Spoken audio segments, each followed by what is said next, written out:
Quatrième édition pour la Rohrbachchoise. 275 coureurs se sont élancés dimanche matin de la salle Schumann à Rohrbach-les-Bitches pour un parcours d'11 km, dont une partie à travers le Fort Cassau. Christophe Klein a remporté la course en 40 minutes et 10 secondes. Chez les femmes, c'est Oriane Malik qui arrive en tête. Tous les bénéfices de la course seront reversés à l'association Autour des Williams pour les enfants malades et au profit de la maison d'accueil spécialisée. Cela fait 5 ans que le tennis club d'Ambarot les attend. Les membres du club pourront bientôt profiter de 2 cours extérieurs. Ils sont en cours de construction à Roth, à côté des cours intérieurs. Ils devraient être praticables en 2020. Les cours extérieurs situés rue du Stade à Ambar n'étant plus homologués, cela permettra au club d'accueillir de nouvelles compétitions. L'abattoir de Sarreguemines veut augmenter sa capacité d'abattage et passer de 7000 tonnes à 23 000 tonnes par an. Cette augmentation pourrait entraîner des nuisances olfactives et environnementales. Une enquête publique est ouverte pour recueillir les avis des citoyens. Vous avez jusqu'au 3 mai pour laisser votre avis sur le site www.registre-dématérialisé.fr. Manger dans l'obscurité totale, c'est l'expérience qu'ont pu vivre 80 personnes hier. En 2 services, l'association Vue d'Ensemble a souhaité les sensibiliser au handicap visuel. Dans la salle, les plats ont été amenés à table pour des non-voyants ou malvoyants, aux convives ensuite de découvrir et deviner ce qu'il y avait dans l'assiette. L'association avait pour l'occasion privatisé le restaurant de la Petite Auberge à Sarreguemines. La cave de Sarreguemines va déménager à côté de la CPAM. Ses locaux rue des Généraux-Crémer étaient devenus inadaptés. Au total, 230 m² de superficie avec un accès rez-de-chaussée idéal pour les personnes à mobilité réduite. Dans leurs nouveaux locaux, il y aura un espace multimédia avec un accompagnement pour les démarches en ligne, un accueil simple et un autre sur rendez-vous. Coût des travaux 450 000 €. Il devrait se terminer mi-mai. Les travaux de la future zone commerciale de Rohrbach avancent. Les ouvriers ont terminé l'assainissement et l'enfouissement des réseaux. Ils s'occupent actuellement de la voirie pour attaquer rapidement les enrobés. D'ici 15 jours, une déviation sera mise en place pour la circulation. Les usagers emprunteront le nouveau giratoire de la zone, libérant l'autre partie de la route afin que les ouvriers continuent les travaux. Une prison et l'ancien siège de la Gestapo pour finir le voyage mémoriel de la quarantaine d'élèves de l'institution Sainte-Chrétienne-la-Salle de Sarreguemines et du Geschwister-Scholl-Gymnasium de Lebach. Vendredi, les participants au chemin de mémoire ont terminé leur séjour par une étape à Lyon. Tout d'abord au centre historique de la Résistance et de la Déportation, bâtiment qui accueillait à l'époque le siège de la Gestapo. Puis ils sont allés au mémorial de la prison de Montluc. Ce lieu de détention, aujourd'hui fermé, a accueilli des prisonniers célèbres, notamment Jean Moulin ou le responsable des tortures qu'il a subies, le boucher de Lyon, Klaus Barbie. Invisible, c'est l'une des caractéristiques de la schizophrénie. C'est aussi le titre du web documentaire que des étudiants de Metz ont consacré à cette maladie. Un thème choisi un peu par hasard qui leur a permis d'apprendre beaucoup et qui les a motivés pour combattre les préjugés. À travers leur webdoc qu'ils ont diffusé à Sarreguemines, les étudiants en journalisme dévoilent des témoignages de soignants, de familles de malades et de patients atteints de schizophrénie. Nouvelle exposition à la galerie Rubels à Sarreguemines. Les peintures et collages dans un esprit scientifique d'Ariane Séléné, artiste venue de Belgique, se mêlent aux photographies de Chantal Beck de Sarreguemines. Membre du club photo de la ville, c'est sa toute première exposition en solo. Leurs 2 univers sont à découvrir dans la galerie de la Place du Marché jusqu'au 31 mai. Le mur qui s'était affaissé a été reconstruit avec de nouvelles pierres en grès vieilli. L'opération ne consistait pas simplement à refaire à l'identique, mais à reconstruire un mur plus solide. L'opération a été menée en 1 an par l'entreprise Chanzy-Pardou, spécialiste des monuments historiques. À droite de la partie qui s'était écroulée, les pierres ont été nettoyées et les joints refaits. Reste la partie gauche et son escalier qui va être rafraîchi. Afin d'éviter une autre mauvaise surprise, la ville souhaite prendre les devants. Les arbres au sommet vont être abattus et les joints refaits à neuf.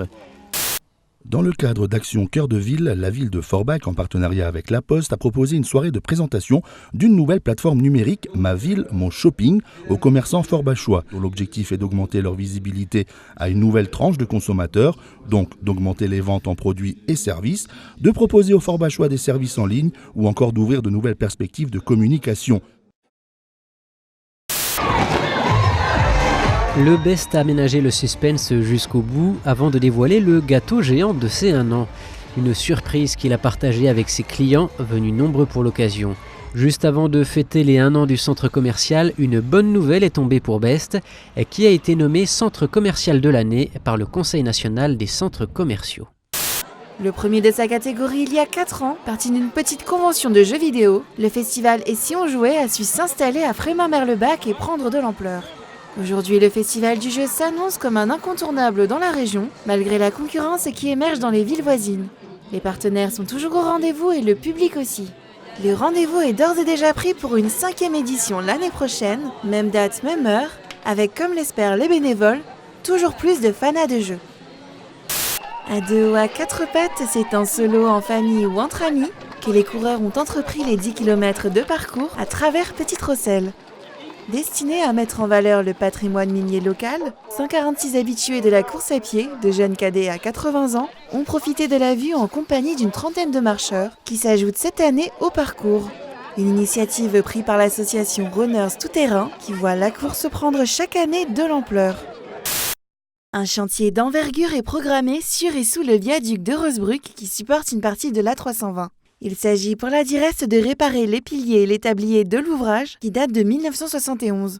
Coût total de l'opération, près de 3 millions d'euros financés à 100% par les services de l'État. Les travaux dureront 7 mois et vont exiger le basculement de la circulation dans un sens puis dans l'autre. D'importants embouteillages sont à prévoir sur cette autoroute qui accueille 34 000 véhicules par jour. Consciente des désagréments liés à ce chantier, la Direst remercie les automobilistes de leur compréhension.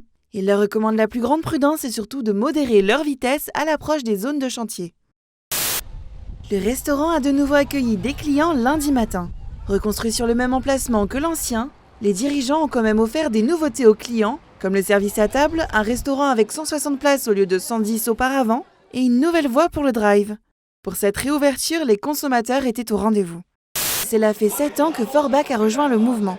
Pour le moment, l'heure n'est pas à la distribution. Repérage des lieux, planification des arrêts, organisation des groupes pour que la distribution se passe dans les meilleures conditions possibles. L'année dernière, ce sont 39 000 € qui ont été collectés. Cette année encore, les motards comptent sur vous. Ils sont plus de 500 sur toute la Moselle à avoir répondu à l'appel pour participer à ce week-end caritatif. Ils sillonneront le secteur pour vous proposer une rose en échange d'un don minimum de 2 € et passeront dans vos villes et villages les 27 et 28 avril prochains.